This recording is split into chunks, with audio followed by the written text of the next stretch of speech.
नमस्कार, एक बार पुनः स्वागत है आपका करियर रेडीनेस पर। और दोस्तों, इस वीडियो में इस क्लास में हम देखने वाले हैं जो शेखावाटी यूनिवर्सिटी का बीकॉम सेमेस्टर 4th है और उसमें जो ईएफएम सब्जेक्ट है उसका पेपर है एलिमेंट्स ऑफ फाइनेंशियल मैनेजमेंट यानी कि वित्तीय प्रबंध के तत्व है।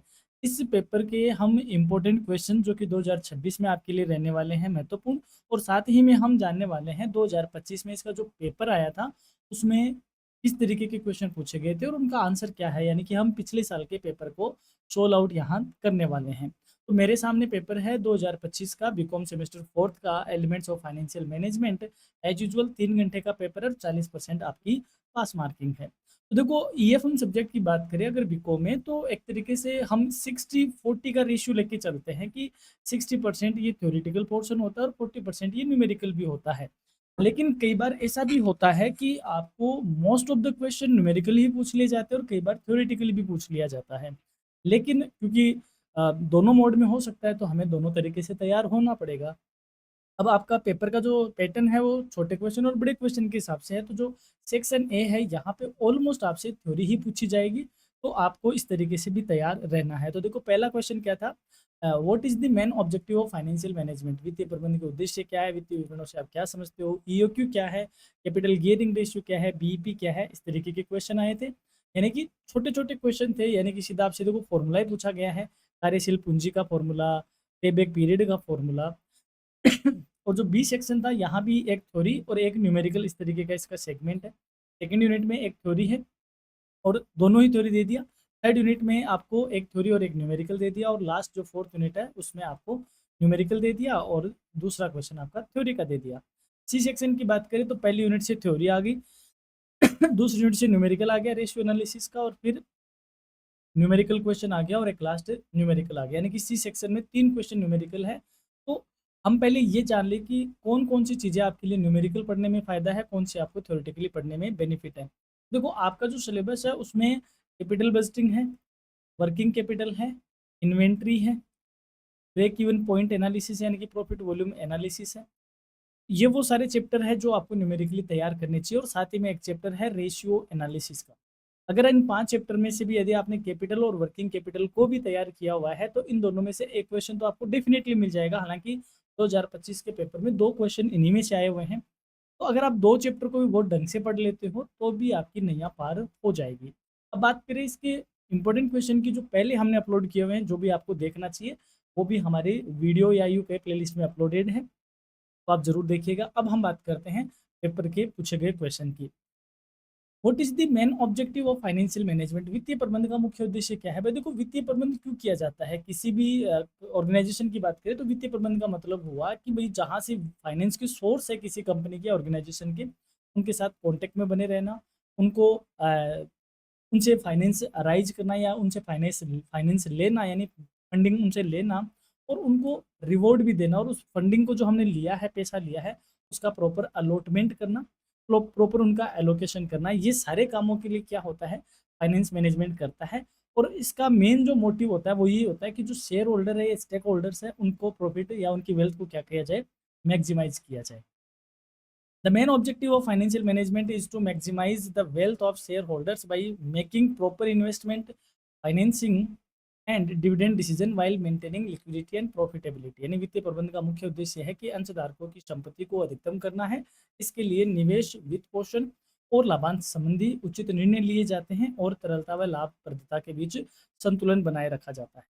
नेक्स्ट है, what do you mean by common size financial statement, समानाकार वित्तीय विवरण से आप क्या समझते हो। The common size financial statement is a statement in which each item is expressed as a percentage of a common base. यानी कि जो समानाकार वित्तीय विवरण होता है उसमें प्रत्येक मद को एक सामान्य आधार के प्रतिशत के रूप में दर्शाया जाता है। In the balance sheet, total assets are taken as the base, while in the income statement, net sales are taken as the base। यानी कि बैलेंस शीट में, चिट्ठे में कुल संपत्तियों को आधार बनाया जाता है और प्रॉफिट एंड लॉस अकाउंट में शुद्ध बिक्री को आधार बनाया जाता है। देखो, जैसे मान लो सेल्स हुई है 10 लाख, सेल्स कितनी हुई है 10 लाख, और हमारे डेटर्स है 2 लाख। तो हम समानाकार वित्तीय विवरण में यानी कॉमन साइज में क्या करेंगे, इसको 2 लाख की बजाय उसको दिखाएंगे कि ये 2 लाख 10 का कितना परसेंट है। तो आपने कहा ये 2 लाख 10 हजार का 10 लाख का कितना है, 20% है। तो हम डेटर्स को एज ए 20% दिखाएंगे। इसको बोलते हैं कॉमन साइज फाइनेंशियल एनालिसिस।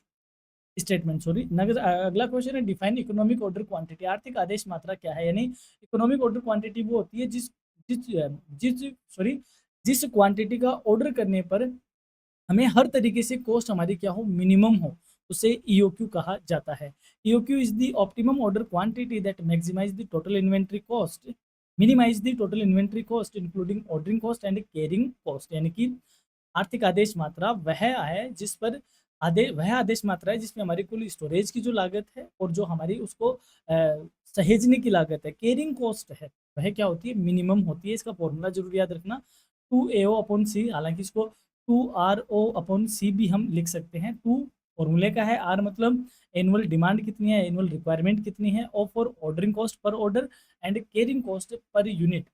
इससे हमारा क्या आता है, ईओक्यू निकल कर आती है। नेक्स्ट है right the formula of capital gearing ratio. पूंजी गियरिंग अनुपात का या पूंजी दंतीकरण अनुपात का फॉर्मूला बताओ। तो fixed interest bearing capital upon equity share holders fund. यानी कि इसका फॉर्मूला आप जरूर याद रखिएगा। फॉर्मूले यहाँ पे समझाने बैठ जाऊंगा तो क्लास बहुत लंबी हो जाएगी, क्योंकि अपने आप में ये एक एक टॉपिक है। तो फॉर्मूले पे आप इसको सिर्फ पढ़ लेना है, आपकी जो रेशियो एनालिसिस में जितने फॉर्मूले आपको उनको देखना है। अगला है which is the best type of dividend policy and why. लाभांश नीति का सर्वोत्तम प्रकार कौन सा और वह क्यों है? The stable dividend policy is considered the best because it provides regular income to share holders, increases investors confidence and improve the company's goodwill। स्थिर लाभांश सर्वोत्तम विधि मानी जाती है क्योंकि इससे अंशधारकों को नियमित आय मिलती है, निवेशकों का विश्वास बढ़ता है और कंपनी की साख में भी वृद्धि होती है। यानी कि आप एक फिक्स्ड अमाउंट में, फिक्स परसेंटेज में आप क्या दे रहे हो, आप वो दे रहे हो, डिविडेंड पे कर रहे हो, तो ये सबसे अच्छी मानी जाती है। अगला है what do you mean by break even point. सम विच्छेद बिंदु से आप क्या समझते हो? देखो, ब्रेक इवन पॉइंट का मतलब होता है जब आपने यहाँ से स्टार्ट किया प्रोडक्शन या जो भी है, तो शुरुआत में क्या होता है, आपको लॉस ही होता है क्योंकि आपकी फिक्स कॉस्ट ज़्यादा होती है, आपका कंट्रीब्यूशन कम होता है। धीरे धीरे आप इसको अचीव करते हो और एक दिन इस पॉइंट पे आ जाते हो जहाँ पे ना तो आपको प्रॉफिट होता है और ना ही आपको लॉस होता है, और इसके ऊपर हमेशा आपको क्या होगा, प्रॉफिट, और इसके नीचे हमेशा क्या होगा, लॉस। तो बीईपी वह पॉइंट है जहाँ पे हमें ना तो लॉस होता है ना ही प्रॉफिट होता है, उसे सम विच्छेद बिंदु कहते हैं। BEP is the level of sales where total revenue equals to the total cost. यानी कि बीईपी वह स्थिति है जहां कुल आय कुल लागत के बराबर होती है। At this point the business earns no profit and no loss. इस बिंदु पे न तो लाभ होता है न ही हानि होती है। अगला है interest paid to debenture holders and interest receive from bonds. Identify these under cash flow activity. यानी कि जो ऋण पत्रधारी है उनको हमने ब्याज का भुगतान किया, और जो हमने बॉन्ड कहीं इन्वेस्ट कर रखे थे या खरीद रखे थे उन पर हमने ब्याज नकद प्राप्त किया। नकद प्रवाह में किस गतिविधि में आते हैं? तो interest paid to debenture holder ये हमारी फाइनेंसिंग एक्टिविटी है, और इंटरेस्ट रिसीव फ्रॉम बॉन्ड्स ये हमारी इन्वेस्टिंग एक्टिविटी है। यानी कि हमने डिबेंचर इश्यू कर रखे हैं, किसके लिए, फाइनेंस के लिए, तो इस पे जो हम इंटरेस्ट देंगे तो वो हमारी फाइनेंसिंग एक्टिविटी में जाएगा। वहीं हमने कहीं बॉन्ड में इन्वेस्ट किया हुआ है तो ये हमारी इन्वेस्टिंग एक्टिविटी है। इनसे मिलने वाला कमीशन, इंटरेस्ट वगैरह वो हमारी इन्वेस्टिंग एक्टिविटी में कंसिडर होगा। What do you mean by net working capital? Right the formula also. शुद्ध कार्यशील पूंजी से आप क्या समझते हो, इसका सूत्र भी बताओ। देखो, शुद्ध कार्यशील पूंजी क्या होता है, एक कॉन्सेप्ट होता है कि जो करंट असेट्स है उन्हें ही हम क्या बोल देते हैं, वर्किंग कैपिटल। और एक फॉर्मूला ये होता है कि current assets minus current liability is equal to net working capital, जो कि एग्जैक्ट तो नेट वर्किंग कैपिटल का ही कॉन्सेप्ट है, वही ज़्यादा चलता है क्योंकि करंट एसेट्स के अगेंस्ट हमारे कितने ऑब्लिगेशंस है उनको माइनस कर दो, जो बचता है वो आपकी नेट वर्किंग कैपिटल है। तो नेट वर्किंग कैपिटल का मतलब हुआ current assets minus current liabilities. Net working capital means the excess of current assets over current liability. यानी शुद्ध कार्यशील पूंजी से आज से है कि चालू परिसंपत्तियों और चालू दायित्वों के अंतर से है।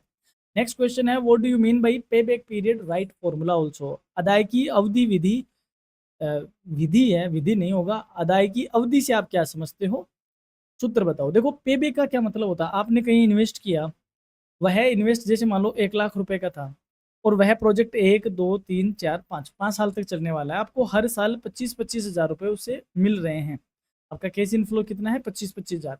तो आपको ये 1 लाख रुपए वसूल करने में कितना टाइम लग जाएगा भाई? 1 2 3 4 4 साल में आप 1 लाख वसूल कर लोगे।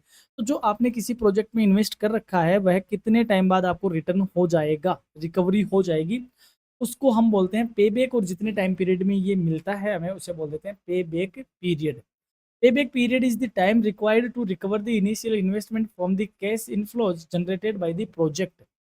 अदायगी अवधि वह समय है जिसमें परियोजना से प्राप्त नकद प्रवाह द्वारा प्रारंभिक निवेश की वसूली होती है। पेबैक पीरियड का फॉर्मूला है initial investment upon annual cash inflow, यानी कि आई अपॉन सी। इससे अपना क्या आएगा, पेबैक पीरियड आएगा, यदि हमें इक्वल कैश इनफ्लो मिलता है तब। लास्ट क्वेश्चन था फर्स्ट सेक्शन ए से, what do you mean by marketable securities, give examples also. विपणन योग्य प्रतिभूतियों से आप क्या समझते हो, उदाहरण भी दीजिए। Marketable securities are short term highly liquid investments that can easily to converted into cash without significant loss in value.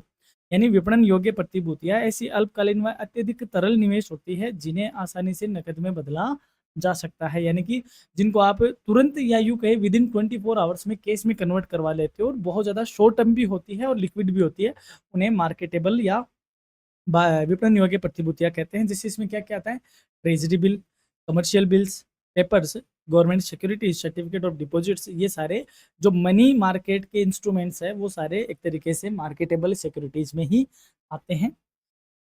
अब बात करें आपकी कि आप पढ़ोगे कहाँ से, तो जो करियर रेडीनेस पे आप जब प्लेलिस्ट वाले ऑप्शन में जाते हो तो हमने एक फाइनेंशियल मैनेजमेंट की ऑलरेडी एक प्लेलिस्ट बना रखी है जिसमें आपके हमने इंपॉर्टेंट क्वेश्चन भी और साथ ही में हमने आपके यहाँ पे टॉपिक वाइज, चाहे वर्किंग कैपिटल हो, कैपिटल बजटिंग हो, चाहे इन्वेंट्री हो, शुरुआत की पूरी यूनिट है, सब कुछ हमने इसमें अपलोड किया हुआ है। कुछ चैप्टर को छोड़ दो, like ratio analysis, cash flow, fund flow वगैरह, क्योंकि टाइम नहीं मिला उनको अपलोड करने में। बाकी इस पे खूब सारी क्लासेज अपलोड है, यदि आप वो देखते हो तो आपकी नैया पार होने में कोई कोताही नहीं है, कोई ऐसा नहीं है कि नहीं होगी। साथ ही में आप कैपिटल बजटिंग, फाइनेंशियल एनालिसिस जैसे टॉपिक आप इस पे इजीली पढ़ पाओगे। न्यूमेरिकल भी हमने वहाँ पे सोल्व करवा रखे हैं। अब हम देखते हैं 2026 के लिए कौन से क्वेश्चन आपके लिए इंपॉर्टेंट रहने वाले हैं। पहला ये आएगा, व्हाट इज फाइनेंशियल मैनेजमेंट, वित्तीय प्रबंधन क्या है। Financial management is the process of planning, raising, utilising and controlling financial resources to achieve the objective of a business efficiently. वित्तीय प्रबंधन वह प्रक्रिया है जिसके अंतर्गत वित्तीय संसाधनों की योजना बनाना, धन जुटाना, उसका उपयोग करना और नियंत्रण करना शामिल है ताकि व्यवसाय के उद्देश्यों को प्रभावी ढंग से प्राप्त किया जा सके। Its main objective is to maximise shareholders wealth. इसका जो मुख्य उद्देश्य है वो है अंशधारकों की संपत्ति को अधिकतम करना। नेक्स्ट है, state any 4 objectives of financial management. वित्तीय प्रबंधन के कुछ 4 उद्देश्य बताओ। तो पहला, वेल्थ मैक्सिमाइजेशन, यानी अंशधारकों की संपत्ति को अधिक करना, यानी उनके शेयर की क्या प्राइस को इंक्रीज करना। प्रॉफिट मैक्सिमाइजेशन, लाभ को अधिकतम करना। प्रॉपर यूटिलाइजेशन ऑफ फंड्स, जो हमारे पास धन है, वित्त है, उसका सही ढंग से यूज करना। And maintaining liquidity and solvency, तरलता व भुगतान क्षमता बनाए रखना। ये सारे फाइनेंशियल मैनेजमेंट के क्या है, उद्देश्य है। अगला है, what is balance sheet. Balance sheet क्या है, जिसे हम क्या बोलते हैं, चिट्ठा बोलते हैं। A balance sheet is a financial statement that shows the assets, liabilities and shareholders equity of a business on a specific date. Balance sheet या स्थिति विवरण एक विशिष्ट वित्तीय विवरण है जो कि किसी निश्चित तिथि पर व्यवसाय की परिसंपत्तियों, दायित्व और अंशधारकों की पूंजी को दर्शाता है। It reflects the financial position of the business. ये व्यवसाय की वित्तीय स्थिति को प्रदर्शित करता है और ये एट ऑन डेट बनाया जाता है, यानी कि as on for the time period नहीं बनता, ये एज ऑन डेट, यानी कि पर्टिकुलर पॉइंट पे बात करता है कि आज के टाइम पे बिजनेस की ये स्थिति है। इसके एक तरफ लाइबिलिटीज होती है, एक तरफ एसेट्स होती है, ये सारा दिखाया इसमें जाता है, फाइनल अकाउंट्स के तौर पे इसको देखा जाता है। What is inventory management. भंडार नहीं होता, ये स्कंद होता है। स्कंद प्रबंध क्या होता है, प्रबंधन क्या होता है। Inventory management is the process of planning, controlling and maintaining the optimum level of inventory to ensure interrupted production while minimising inventory cost. यानी स्कंद प्रबंधन वह प्रक्रिया है जिसके अंतर्गत स्टॉक की योजना बनाना, नियंत्रण करना और उसका उचित स्तर बनाए रखना ताकि हमारा जो उत्पादन है वो बिना किसी रोक टोक के या रुकावट के चलता रहे और हमारी जो स्कंद की लागत है, स्टोर करने की कॉस्ट है, वह भी क्या रहे, कम रहे, मिनिमम रहे। यानी जैसे रॉ मटेरियल है, रॉ मटेरियल यदि हम स्टॉक को सही मेंटेन करेंगे तो हमारा प्रोडक्शन आगे स्मूथली चलता रहेगा। फिनिश्ड गुड्स को यदि हम मेंटेन रखेंगे तो हमारी सेल्स स्मूथली चलती रहेगी। तो इन सबको हम इन्वेंट्री मैनेजमेंट के नाम से जानते हैं। डिटेल क्लास हमने अपलोड कर रखी है। नेक्स्ट है, व्हाट इज रिसीवेबल्स मैनेजमेंट। प्राप्य प्रबंधन क्या है। Receivables management is the process of controlling credit sales and collecting outstanding dues from customers efficiently to improve liquidity and reduce the risk of bad debts. प्राप्य प्रबंधन वह प्रक्रिया है जिसके अंतर्गत हम उधार बिक्री का नियंत्रण करते हैं और ग्राहकों से जो राशि बकाया है उसे समय पर वसूल करते हैं, जिससे हमारी व्यवसाय की तरलता बढ़ती है और जो संदिग्ध ऋण है वह डूबने की जोखिम भी क्या होती है, कम होती है। यानी कहने का मतलब हमारे जो डेटर्स हैं उनसे हमें टाइम पे रिकवरी करनी, और ताकि हम बेड डेब्ट्स को क्या कर सके, कम कर सके और हमारे बिजनेस में लिक्विडिटी बनी रहे, उसे हम रिसीवेबल्स मैनेजमेंट के नाम से जानते हैं। नेक्स्ट यूनिट का पहला क्वेश्चन है, व्हाट इज रेशियो एनालिसिस? अनुपात विश्लेषण क्या है? Ratio analysis is a technique of analysing the financial performance and position of a business by establishing relationship between different items of financial statements. अनुपात विश्लेषण एक ऐसी तकनीक है जिसमें वित्तीय विवरणों की विभिन्न मदों के बीच एक संबंध स्थापित किया जाता है और व्यवसाय की वित्तीय स्थिति व प्रदर्शन का विश्लेषण किया जाता है। जैसे करंट असेट्स के अगेंस्ट करंट लायबिलिटीज कितनी है, जिसे हम करंट रेशियो के नाम से जानते हैं, है ना। असेट्स का टर्नओवर यानी कि सेल्स के अकॉर्डिंग क्या रेशियो है, तो दो मदों के बीच हम इसमें एक संबंध स्थापित करते हैं और हम बिजनेस का एनालिसिस करते हैं, उसे रेशियो एनालिसिस कहते हैं। What is fund flow statement? कोष प्रवाह विवरण क्या है? नहीं, ऐसी मदें जो हमारे वर्किंग कैपिटल को प्रभावित करती है, उसके लिए जो हम देखते हैं स्टेटमेंट में कि हमारे वर्किंग कैपिटल पे कितना क्या प्रभाव हुआ, उसके लिए जो स्टेटमेंट बनाते हैं that is fund flow statement.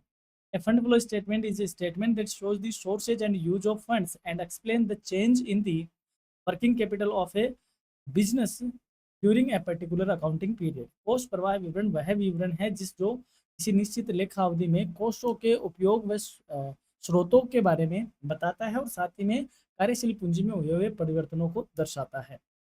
What is dividend policy? लाभांश नीति क्या है? भाई हमारे पास जो शेयर्स होते हैं, वो शेयर, क्योंकि कंपनी को लाभ होता है और उस लाभ का लाभांश यानी उस लाभ का अंश शेयर्स में बांटा जाता है, जिसे हम क्या बोलते हैं, dividend.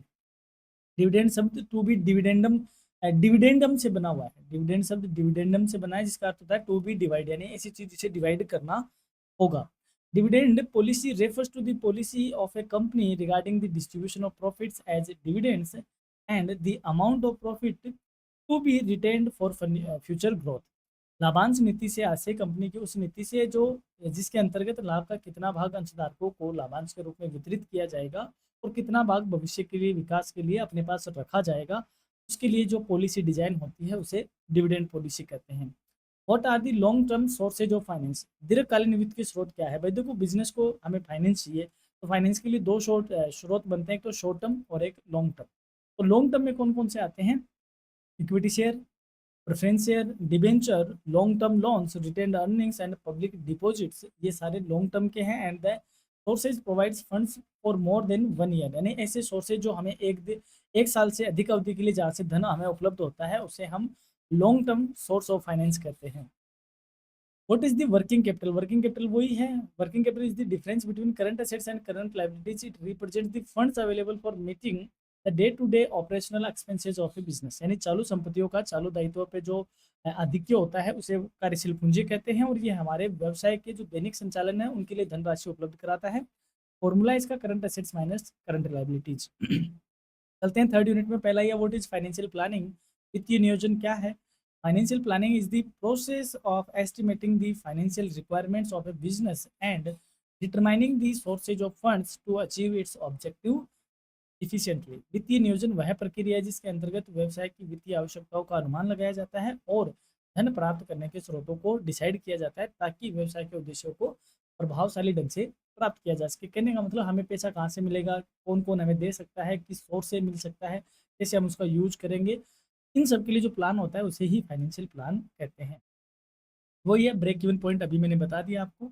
What is cash flow statement? Cash flow क्या होता है? देखो, हमारी बैलेंस शीट में हमें कैश इन हैंड या कैश एट बैंक हमें दिखाया जाता है, लेकिन इस केस में पूरी साल भर में हमारे पास कितनी बार तो केस आया और कितनी बार हमारे हाथ से केस गया और किन किन मदों पे गया, उनके बारे में हमें बैलेंस शीट नहीं बताती। तो ये जो कैश हमारे पास बचा हुआ है, शुरुआत में हम कितना बैलेंस लेके बैठे थे और एंड में हमारे पास कितना बैलेंस बचा हुआ है, कहाँ से आया कहाँ गया, वो सब बताने वाला जो स्टेटमेंट होता है उसे कैश फ्लो स्टेटमेंट कहते हैं, रोकड़ प्रवाह विवरण। Cash flow statement is a financial statement that shows the inflows and outflows of cash and cash equivalents during a particular accounting period under operating, investing and financing activity. रोकड़ प्रवाह विवरण एक वित्तीय विवरण है जो किसी निश्चित लेखा अवधि में रोकड़ व रोकड़ समतुल्य की प्राप्तियों और भुगतानों का संचालन, निवेश और वित्तीय गतिविधियों के अनुसार बताता है कि फाइनेंशियल एक्टिविटी से इतना कैश इनफ्लो आउटफ्लो हुआ, ऑपरेटिंग से इतना हुआ और एंड इन्वेस्टिंग से इतना हुआ। व्हाट आर मार्केटेबल सिक्योरिटीज, ये अभी हमने बात कर ली, यानी वो सारी चीजें जिनको हम बेचकर कैश में कन्वर्ट करवा लेते हैं मार्केटेबल सिक्योरिटीज कही जाती हैं। State any four objective of cash management, रोकड़ प्रबंधन के कुछ चार उद्देश्य बताओ। इसके उद्देश्य है मेंटेनिंग एडिक्वेट लिक्विडिटी, यानी पर्याप्त तरलता बनाए रखना, meeting day to day payments, दैनिक भुगतानों को समय पर पूरा करना, अवॉइडिंग आइडियल केस, यानी निष्क्रिय जो हमारे पास केस पड़ा हुआ है उसको अवॉइड करना, यानी कि हमें जरूरत तो 1 लाख रुपए की, लेकिन हमारे गले में 1.5 लाख रुपए पड़ा है, तो जो 50,000 है वो हमारे लिए आइडियल केस है, यानी कि भाई कहीं काम नहीं आ रहा है तो क्यों ना इसे इन्वेस्ट कर दिया जाए। तो इस तरीके के डिसीजन लेने के लिए हमें क्या करना पड़ेगा, कैश मैनेजमेंट करना होगा। Maximising profitability through efficient utilisation of cash, रोकड़ का कुशल उपयोग करके लाभप्रदता को बढ़ाना भी कैश मैनेजमेंट का उद्देश्य होता है। नेक्स्ट है what is working capital. Working capital वापस आ गया है, वही है current assets minus current liabilities. फिर है what is capital budgeting. Capital budgeting क्या होता है, पूंजी बस्टन, इसको प्रोजेक्ट प्लानिंग भी बोलते हैं। होता क्या है, अपने पास जैसे मान लो इन्वेस्ट करने के लिए चार ऑप्शन है, कोई कंपनी है कोई ऑर्गेनाइजेशन है उसे इन्वेस्टमेंट करना है तो उसके पास चार प्रोजेक्ट है। अब देखो दो तरीके के काम करती है कोई भी ऑर्गेनाइजेशन, एक होता है शॉर्ट टर्म और एक होता है लॉन्ग टर्म। शॉर्ट टर्म मतलब रेवेन्यू टाइप के डिसीजन और एक होता है कैपिटल टाइप के डिसीजन। रेवेन्यू टाइप के डिसीजन हुआ कि माल कहाँ से खरीदेंगे, किस रेट पे खरीदेंगे, प्रोडक्शन कैसे होगा, क्या नहीं होगा, ये सारे विद इन 1 ईयर के डिसीजन होते हैं। तो इन पे ज़्यादा दिमाग नहीं लगाया जाता, एक पॉलिसी बनाई जाती है उसके अकॉर्डिंग काम चलता है। लेकिन जो कैपिटल काइंड नेचर के होते हैं, कैपिटल नेचर के होते हैं जैसे बिल्डिंग बनाना, प्लांट बनाना, नई फैक्ट्री डालना, एक्सपेंशन करना, क्योंकि इनको पता है कि एक बार हम इस डिसीजन में घुसेंगे तो वापस हम रिवर्स नहीं हो पाएंगे, इसमें एक मोटा इन्वेस्टमेंट लगता है। तो ऐसे डिसीजन जो कैपिटल नेचर के हैं बहुत सोच समझ कर लिए जाते हैं। तो इनके लिए जो हम मेथड अपनाते हैं उसे हम बोलते हैं कैपिटल बजटिंग टेक्निक्स। और जो लॉन्ग टर्म के डिसीजन होते हैं उनके लिए जो प्लानिंग करते हैं उसे कहते हैं capital budgeting. Capital budgeting is the process of evaluating and selecting long-term investment projects to maximize the future profitability and value of a business. पूंजी बजटन वह प्रक्रिया है जिसके अंतर्गत दीर्घकालीन निवेश परियोजनाओं का मूल्यांकन व चयन किया जाता है ताकि भविष्य में व्यवसाय की लाभप्रदता एवं मूल्य में वृद्धि हो सके। व्हाट इज ऑपरेटिंग साइकिल, परिचालन चक्र क्या है। देखो समझो यहाँ पे हमारे पास केस था, हमने इसको इन्वेस्ट किया और हमने क्या लिया, रॉ मटेरियल। रॉ मटेरियल से क्या बनाया, WIP यानी वर्क इन प्रोग्रेस। फिर हमारा बना फिनिश स्टॉक, फिर हमने सेल किया, सेल करने से डेटर जनरेट हुए और फिर हमें डेटर ने चुकाया।